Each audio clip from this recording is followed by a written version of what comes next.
Did you know some of DC's most iconic heroes were born in completely different, now defunct universes? From Shazam once outselling Superman to Peacemaker inspiring Watchmen's darkest antiheroes, these characters started at rival publishers before DC bought their worlds, rewrote their histories, and pulled them into the modern multiverse piece by piece. If you're into comics and nerd content like this, hit like, drop your thoughts in the comments, and subscribe so you don't miss the next video.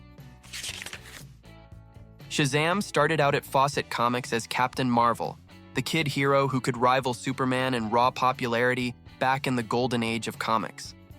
Billy Batson was just an orphaned boy until the wizard Shazam chose him as champion, letting him transform with a single magic word.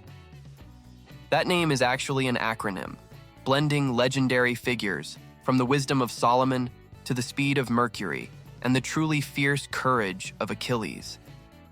Shazam was so successful that, for a while, his comics even outsold Superman, oozing wish fulfillment for young readers hungry for power.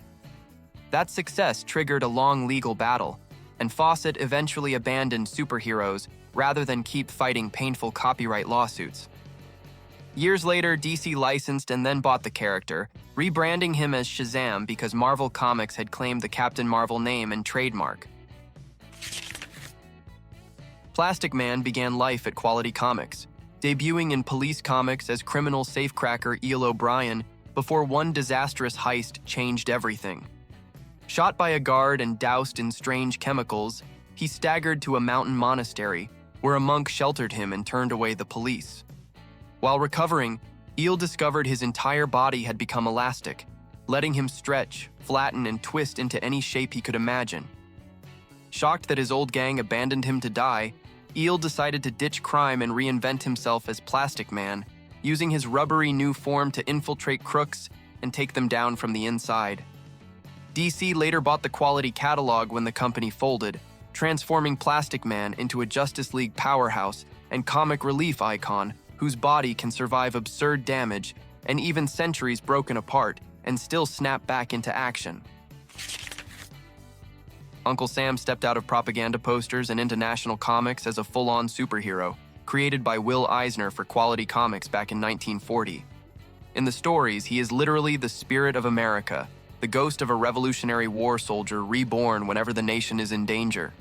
Towering, bearded, and draped in stars and stripes, he battles saboteurs, fifth columnists, Axis agents, and mad scientists on the home front. During the Golden Age, he even headlined Uncle Sam Quarterly, teaming with kid sidekick Buddy Smith while embodying loud wartime patriotism on every page. When Quality collapsed, DC gradually absorbed him and reimagined Uncle Sam as leader of the freedom fighters from a world where the Nazis actually won.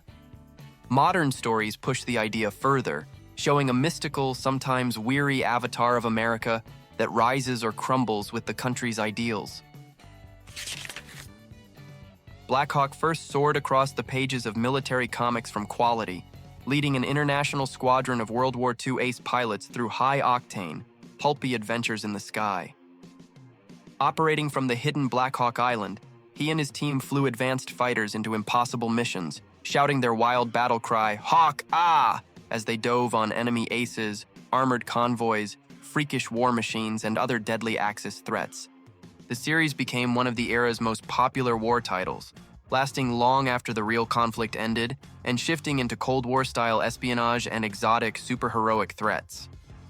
When Quality shut down, DC took over publishing and fully integrated the Blackhawks into its universe, recasting them in multiple eras as elite commandos, test pilots, and even modern covert operatives, while talks of a Spielberg movie kept the brand alive for new fans. Phantom Lady burst out of Quality Comics as Sandra Knight, a glamorous socialite who slipped into a bright costume and hunted criminals with her experimental black light projector. In those police comic stories, she was all pulp danger and pin-up flair, leaping across rooftops and blinding gangsters in eerie darkness. Later, at Fox Feature, her look got even more daring, turning her into one of the era's most infamous good girl art heroines. That provocative image backfired when moral crusaders used Phantom Lady in the book Seduction of the Innocent, blaming racy comics for corrupting kids and helping kick off the 50s backlash. When DC eventually absorbed the old quality library, they reinvented her as a founding member of the Freedom Fighters and built a legacy mantle, letting new women modernize the costume while still honoring that iconic, controversial Golden Age original. The ray first flashed across the pages of Smash Comics when reporter Happy Terrell rode a government test balloon straight into a freak storm of lightning and experimental gas. Instead of killing him, the accident rewrote his body, letting him absorb, bend, and fire hard light like a human searchlight. Back at Quality Comics, he quickly became a headliner, zipping through the sky as a glowing silhouette and blasting villains with searing beams. Decades later, DC inherited the Ray, along with the rest of the Quality catalog, and folded Happy into the Freedom Fighters as another refugee from a war-torn world. In the 90s, they passed the torch to his son, Ray Terrell, updating the costume and powers into a sleeker, anime-inspired look. Across every version, the hook stays the same. A shy guy who turns into living sunlight the second things get dark, loud, and dangerous. Blue Beetle returned in the Silver Age through Ted Kord, a Charlton Comics genius who inherited the name but not the mystical scarab from his doomed mentor Dan Garrett. Ted compensated with pure brains, building the Bug airship, a beetle-shaped craft packed with gadgets, and suiting up in a streamlined blue costume full of non-lethal tech. As part of the Action Heroes line, he patrolled a grounded world of crooks, spies, and stolen superweapons.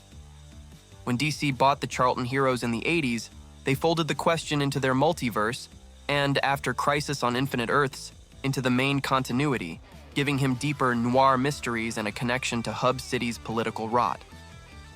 Alan Moore originally wanted to use him in Watchmen, but when DC said no, he created Rorschach as a twisted echo of Vic Sage. Later, the mantle passed to Renee Montoya, linking the faceless crime fighter directly to Gotham. The Question stepped onto the scene at Charlton Comics as a backup feature in Blue Beetle, created by Steve Ditko as a hard-edged vigilante named Vic Sage. He was a TV reporter who used a special gas and mask to erase his facial features, turning into a walking moral judgment with a fedora and trench coat. Ditko poured his objectivist philosophy into the stories, making the Question a hero with an almost terrifying, absolutist sense of right and wrong. When DC bought the Charlton characters, they dropped Ted into their universe and turned him into the lovable tech nerd of the Justice League International, famous for his bromance with Booster Gold and constant get-rich-quick schemes. Alan Moore even used him as direct inspiration for Night Owl in Watchmen, proof that this failed hero from a struggling publisher quietly shaped one of the most important graphic novels ever made. Peacemaker began at Charlton Comics in Fightin' 5 issue 40, where Christopher Smith was introduced as a diplomat turned crusader who loved peace so much he was willing to fight for it. Joe Gill and Pat Boyette made him a walking contradiction, a pacifist armed to the teeth, operating from his peace palace and flying a specialized aircraft on missions to stop dictators and warlords before conflicts could erupt. When DC acquired the Charlton line, they reimagined Peacemaker as a disturbed vigilante haunted by the voices of those killed in his missions, pushing him closer to full anti-hero territory.